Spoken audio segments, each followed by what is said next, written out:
6 апрели соли 1896 шоҳи Юнон Ҷорҷ Якум ибораи ба забон овард ки аз он вақт сарварони давлатҳо, подшоҳон, императорон, президентҳо ва сарвазирҳо мунтазам такрор мекарданд: ман бозиҳои олимпиро кушода эълон менамоям.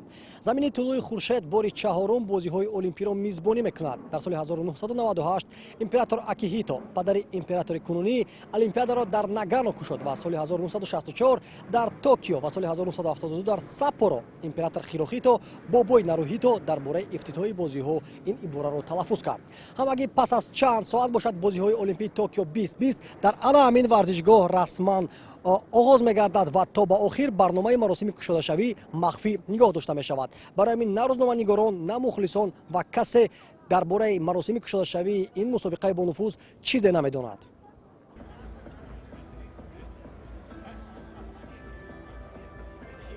олимпиадаи Токио гаронтарин дар таърихи бозиҳои олимпии тобистона гардид ва аз рекорди соли 2012 дар Лондон ҳам пеш гузашт.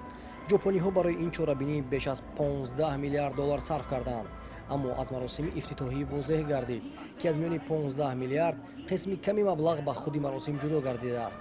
кишвари аз ҳама технологии олам моро бо оғози комилан дилгиркунандаи олимпиада ба ҳайрат овард. бозиҳо бо тарфбозии ҳаяҷонбахш ва намоишҳои калони хореографӣ, ки дар ҳар як олимпиада барномаи маъмулӣ ба ҳисоб меравад, кушода шуданд. бояд қайд кард, ки ҷоми оташи олимпӣ имсол дар шакли яке аз рамзҳои ҷопон, кӯҳи Фудзияма сохта шудааст. дар оғози маросим навор дар бораи роҳи Токио ба бозиҳо аз қабули ариза то варзишгоҳи холӣ бо сабаби коронавирус намоиш дода шуд. барномаҳои хореографӣ ба мушкилоти карантин ва қурбониёни пандемия бахшида шуданд.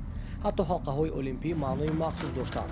онҳо аз дарахтони шинондаи иштирокчиёни бозиҳои соли 1964, ки онҳо низ дар Токио баргузор гардиданд, сохта шуданд. қисми дилгиркунандаи маросим шояд роҳпаймоии варзишгарон буд. ин дафъа он 2 соат давом кард, ки дарозтар аз тамоми роҳпаймоиҳо дар таърихи бозиҳои олимпӣ буд. ҳама аз сабаби зарурати нигоҳ доштани масофаи иҷтимоӣ. ҳаятҳои варзишгарон дар ҷараёни роҳпаймоӣ аз рӯи анъана бо тартиби алифбо мебароянд.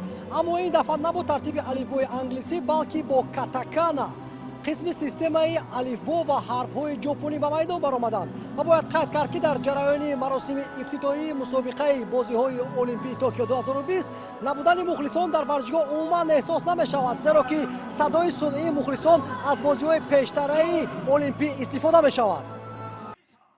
роҳпаймоии варзишгарон аз рӯи анъана аз юнониҳо, муассисони олимпиада оғоз ёфт. дуввум дастаи гурезаҳо буд. дастаи мунтахаби олимпии Тоҷикистон дар навбат 105 буд. 7 варзишгар ва 6 намоянда бо пешвоҳии парчамбардори дастаи олимпии мо Тимур Раҳимов бо қадамҳои устувор ба майдон баромаданд. варзишгарон ба нишастгоҳҳои нимхолӣ нигоҳ накарда хушҳол буданд ва тамоми равандро тавассути телефонҳои худ ба навор мегирифтанд, чун ин лаҳзаҳои воқеан таърихӣ ҳастанд. дар миёни варзишгароне, ки дар маросими кушодашавии бозиҳои олимпии Токио 2020 иштирок карданд, танҳо як нафар таҷрибаи иштирок дар бозиҳои олимпиро дорад: Коношоҳи Устопирён. барои дигарон ин аввалин таҷриба дар корномаашон хоҳад буд.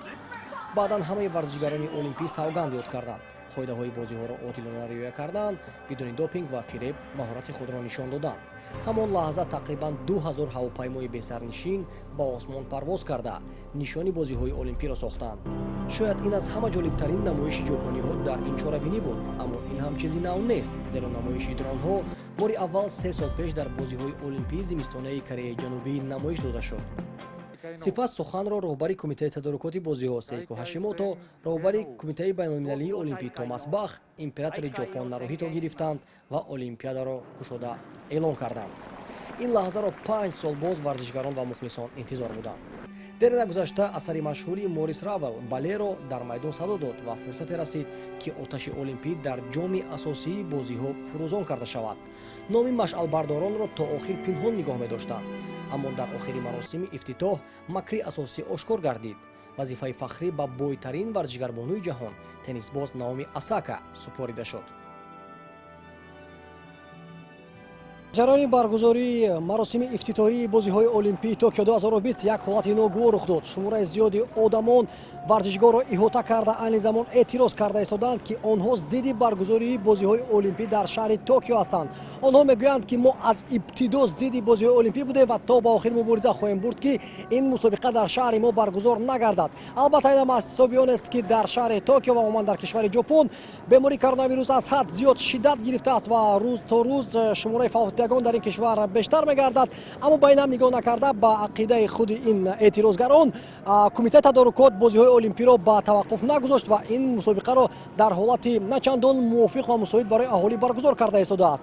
мушкили дигар дар он аст, ки роҳи марказиро эътирозгарон банд карданд ва намегузоранд, ки ягон нақлиёт ба варзишгоҳ наздик шавад ва рӯзноманигорон ва умуман нафаре, ки дар варзишгоҳ қарор доранд, наметавонанд ин маконро тарк кунанд. Аслан худи намояндагони ҳифзи ҳуқуқ низ намегузоранд, ки эътирозгарон, он мардуме, ки ҷамъ омадааст дар атрофи варзишгоҳ, ба худи майдони олимпӣ наздик шаванд, аммо ба ҳар сурат роҳи марказӣ ва роҳи асосӣ банд аст. Барои ҳамин мо мунтазир мешавем, ки ин ҳолат чӣ тавр анҷом меёбад.